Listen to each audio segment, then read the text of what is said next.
আমার খবর। সরকারি আবাস প্রকল্পে বড়সড় অনিয়মের অভিযোগ ঘিরে শুক্রবার উত্তপ্ত হয়ে উঠল সিউড়ি পৌরসভার ৪ নম্বর ওয়ার্ড কাউন্সিলর লালটু সাহার বাড়ির সামনে বিক্ষোভে ফেটে পড়েন এলাকার একাধিক বাসিন্দা। তাঁদের অভিযোগ, সরকারি নথিতে তাঁদের নামে আবাস নির্মাণ সম্পূর্ণ হয়েছে বলে দেখানো হলেও বাস্তবে তাঁরা একটি ইঁটও পাননি। বিক্ষোভকারীদের একটাই প্রশ্ন, আমাদের নামে যদি বাড়ি তৈরি হয়ে থাকে তাহলে সেই বাড়ি কোথায়? এই প্রশ্নকে সামনে রেখে কাউন্সিলরের কাছে জবাবদিহির দাবি তোলেন তারা। তবে বিক্ষোভের সময় কাউন্সিলর বাড়িতে উপস্থিত ছিলেন না। পরিবারের সদস্যরা বিষয়টিকে রাজনৈতিক বলে দাবি করে কোনো মন্তব্য করতে চাননি। পরে সিউড়ি পৌরসভায় সাংবাদিকদের মুখোমুখি হয়ে কাউন্সিলর লালটু সাহা সমস্ত অভিযোগ উড়িয়ে দেন। তাঁর দাবি, আবাস প্রকল্পে কোনো ধরনের দুর্নীতি বা অস্বচ্ছতা হয়নি। সরকারি নিয়ম মেনে সম্পূর্ণ স্বচ্ছ প্রক্রিয়ায় উপভোক্তাদের নির্বাচন করা হয়েছে। কারো অভিযোগ থাকলে সংশ্লিষ্ট দপ্তরে লিখিতভাবে জানিয়ে তদন্তের আবেদন করার পরামর্শ দেন তিনি। এদিকে এই ঘটনাকে ঘিরে রাজনৈতিক মহলে শুরু হয়েছে জোর তরজা। অভিযোগকারীদের দাবি, বিষয়টি নিরপেক্ষ তদন্ত করে প্রকৃত সত্য সামনে আনুক প্রশাসন।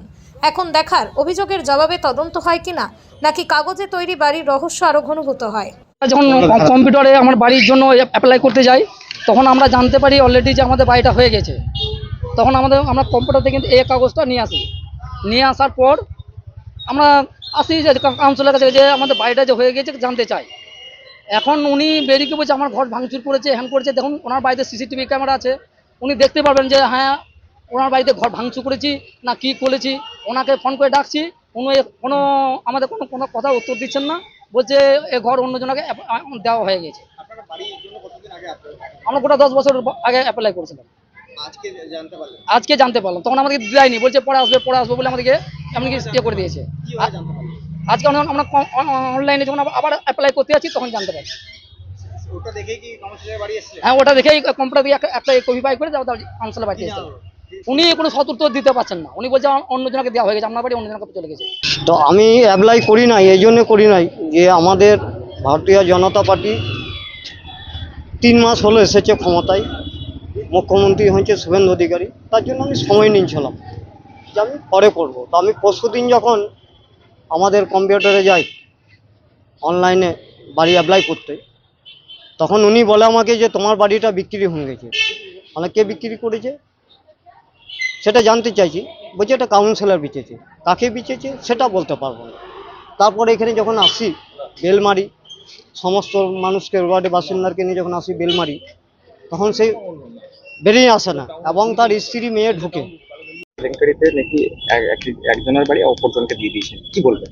না, কেলেঙ্কারি কতটা বলা ভুল। কেলেঙ্কারি এখানে কোনো জায়গা নেই, কারণ সরকারি নিয়মে হয়েছে।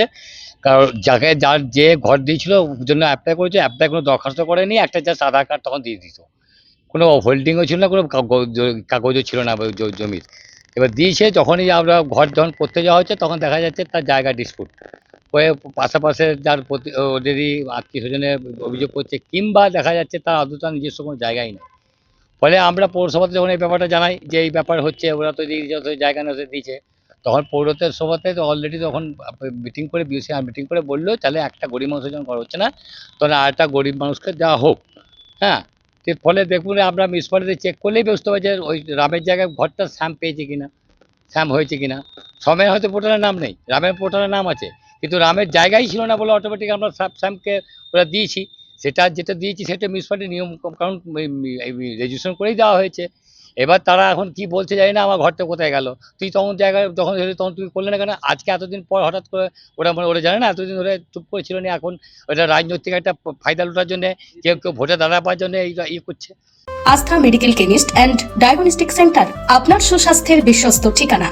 অভিজ্ঞ বিশেষজ্ঞ চিকিৎসকদের চেম্বার, মেডিসিন, স্ত্রীরোগ ও প্রসূতি, অর্থোপেডিক, জেনারেল সার্জারি, শিশু রোগ, হৃদরোগ, স্নায়ুরোগ, ইউরোলজি ও কিডনি রোগ, আধুনিক ডায়াগনস্টিক পরিষেবা, রক্ত পরীক্ষা, ইউরিন পরীক্ষা, স্টুল পরীক্ষা, বিভিন্ন প্যাথোলজি টেস্ট, বাড়ি থেকে রক্তের নমুনা সংগ্রহের সুবিধা, 24x7 পরিষেবা উপলব্ধ। ঠিকানা নানুর চণ্ডীদাস রোড, রামকৃষ্ণ নার্সিং হোমের পাশে, বোলপুর, বীরভূম। যোগাযোগ করুন এই নম্বরে। আস্থা medical chemist and diagnostic centre, বিশ্বস্ত চিকিৎসা, সঠিক পরীক্ষা, সুস্থ জীবনের অঙ্গীকার। দেখতে চোখ রাখুন আমাদের ফেসবুক ও ইউটিউব চ্যানেলে।